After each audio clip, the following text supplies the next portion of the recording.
Welcome back to my YouTube channel. কেমন আছো তোমরা সবাই? আশা করি তোমরা অনেক বেশি ভালো আছো, আর আমিও অনেক বেশি ভালো আছি। এখন বাজে ঘড়িতে 9:30, আর আমি কিন্তু আজকে চলে আসছি হ্যাপির খাবার রেডি করতে। সকালবেলায় খাওয়ার দায়িত্ব কিন্তু আমার, আমি যেটা করি ও ওটাই খায়। দুপুরবেলা আর রাতেরবেলা মা যেটা দেয় ও সেটাই খায়। দুপুরবেলা তো মাছ ভাত এগুলোই খায়, আর রাতেরবেলা স্যুপটাই খায়। আর সকালবেলা মাঝে মাঝে ছাতু দিয়ে মুড়ি দিয়ে গুঁড়া করে দেই, মাঝে মাঝে চিড়া সিদ্ধ করে দেই, বা চিড়া দিয়ে দই দিয়ে দেই, বা দই আর ছাতু দিয়ে দিই, বা কোনো দিন রুটি ডিম, আর ফলের দিনে তো ফল দিই। তো এরকম কিন্তু আমি ওকে সবসময় মিক্সড করে দিয়ে, মানে একটা যদি আজকে দেই কালকে অন্য একটা দিব, মানে একই কোনো খাবার কন্টিনিউ দেই না, তাহলে না ও বোর হয়ে যায়। আর সত্যি কথা বলতে আমারও ভালো লাগে না একই খাবার সেই প্রত্যেক দিন। আজকে যেমন দিচ্ছি মুড়ি আর কিন্তু ছাতু একবারে মিক্সিতে গুঁড়ো করে ওটাতে একটুখানি জল মিশিয়ে একটু পাতলা পাতলা করে দিচ্ছি।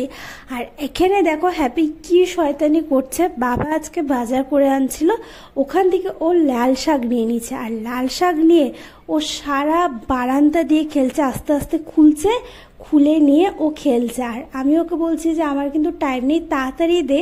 আর যখনই নিতে যাই তখনই ও দেখো কিরকম করে খুলে নিচ্ছে, মানে এতটা শয়তান হয়েছে। তারপর যাই হোক, আজকে না আমাদের এই যে এই ঘরটা দেখছো, এই ঘরটা তো এখনো কমপ্লিট হয়নি। তো এই ঘরটার ওই পার্টিশনটা, মানে ওই ওয়ালটা কিন্তু আজকে ভাঙবে।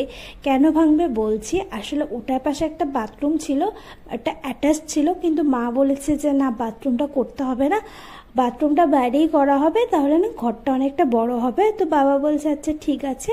তো এই যে এই দেওয়ালটা কিন্তু আজকে ভেঙে দিবে, কারণ খুব তাড়াতাড়ি এই ঘরটা না আমাদের হাত দিবে, মানে কাজ শুরু হবে, টাইলস বসাবে, আর এখানে পুট্টি করলেই কিন্তু কমপ্লিট হয়ে যাবে, আর কিছুই করার নেই।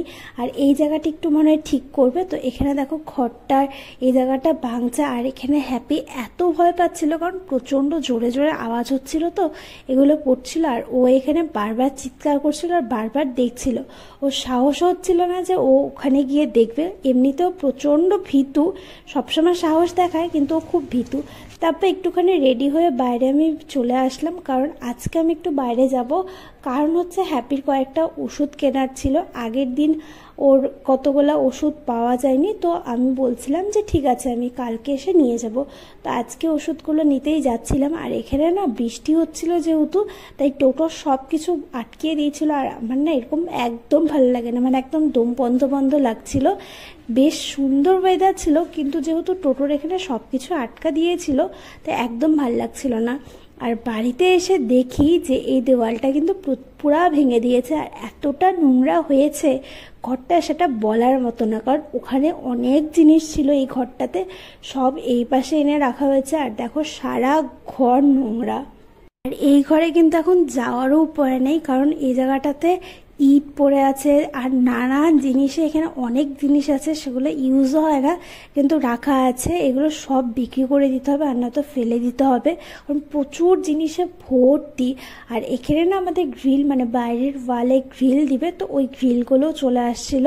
অনেকদিন আগে অর্ডার দেওয়া হয়েছিল, তো হয়ে গেছে, এখন চলে আসছিল। অনেকগুলোই গ্রিল আছে এখানে। বাইরে একটা ওয়াল আছে আমাদের, তোমাদেরকে দেখাবো। ওই ওয়ালটা প্রায় আমাদের কমপ্লিট, শুধু গ্রিল লাগালেই কিন্তু হয়ে যাবে। তো এখানে কিন্তু গ্রিল লাগাবে, তো এই জন্য কিন্তু সবগুলো গ্রিল এখানে এনে এনে রাখছিল। তারপর দুপুরবেলা খাওয়া দাওয়া করে একটুখানি রেস্ট করে কিন্তু সন্ধ্যাবেলা বাইরে বেরোয়েছি আমি আর মেম। এখানে অটো করে যাচ্ছিলাম, আর এখানে দেখছিলাম বিশ্বকর্মা পূজাতে এত ভিড় হয়েছিল। এখানে ফায়ার ব্রিগেডের পুজোটা প্রত্যেকবার সুন্দর করে, আর প্রত্যেকবার এরকমই ভিড় হয়। আর আমরা তো নামিনি, আমরা বাইরের থেকেই ঠাকুরটা দেখে চলে গেছিলাম, কারণ আমরা না অনেক দিন হয়ে গেছে ফুচকা খাই না, স্পেশালি আমি, কারণ আমি একদমই ফুচকা খাই না, আর আমি ফুচকা খেতে খুবই ভালোবাসি। প্রায় 1-1.5 মাসের মতো হয়ে গেছে ফুচকা খাই না। তো আজকে যখন বেরোইছি, তো মেমকে বলছি যে চল আজকে ফুচকা খাবো, আর মেমও বললে যে ঠিক আছে চল। আসলে এই কাকুটার ফুচকাটা খুবই টেস্টি, অনেক দিন থেকেই দেখছিলাম না, তো আজকে দেখছি। তো আমি আর মেম এখানে চলে আসছি ফুচকা খেতে, আর ফুচকাগুলো না এত টেস্টি ছিল, মানে বলার মতো না। কারণ অনেক দিন পর খাচ্ছি তো, তাই খুবই ভালো লাগছিল। আর ওখানে না এত গরম লাগছিল, কারণ অনেকটাই রাত হয়ে গেছিলো, আর খুবই গরম লাগছিল। তো এর জন্য হাঁটতে হাঁটতে একটা ক্যাফেতে চলে গেছিলাম। হট চিক্সে অনেক দিন ধরে আসি না, প্রায় 1 বছরের মতো হয়ে গেল। তো আজকে হট চিক্সে চলে গেছি, মেমকেও বলছি যে চল কিছু একটা খাবো। তো মেমও বলেছে ঠিক আছে চল। এখানে হট চিক্সে এসে কিন্তু আমরা অর্ডার করে দিয়েছি একটা মোহিতো, আর হচ্ছে ক্রিস্পি চিকেন, আর হচ্ছে এখানে ফ্রেঞ্চ ফ্রাই। কারণ ফ্রেঞ্চ ফ্রাই খেতে কিন্তু আমার দারুণ লাগে, আগে খেতাম না কিন্তু এখন কিন্তু খুব ভালো লাগে। আর এখানে কিন্তু আমরা এই ভিডিওটাও করতাম না, আমি ভুলে গেছিলাম। মেম বলছিল যে একটুখানি ভিডিও কর, কারণ আমি আরও থাকলে না খাবারটা আসলে ভিডিও পরে করবো, আগে খাবো। তো ঘরে এসে দেখি এখানে জ্যাম আমার জন্য মোমো আনছিল, কিন্তু মোমোটা খেতে না খুব বাজে ছিল, মানে এক ফোঁটাও খাইনি। ওই ভিতরেখানে একটু সবজিগুলো খেয়ে বাইরেটা একদম ফেলে দিয়েছি, খুবই বাজে ছিল মোমোটা। তারপর বাইরে বেরোয় না, এই যে এই কুকুরটা, ও না অসুস্থ, আর ওকে না মানে অনেকে পছন্দ করে না, তারপর অনেকে খাবারও দেয় না।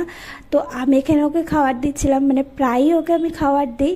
আর খাবার দিতে দিতে এখানে দেখছিলাম প্যান্ডেলের কাজটা মানে প্রায় হয়েই আসলো, আর কয়েকদিন মাত্র পূজার, মানে হাতে গোনাগুনি।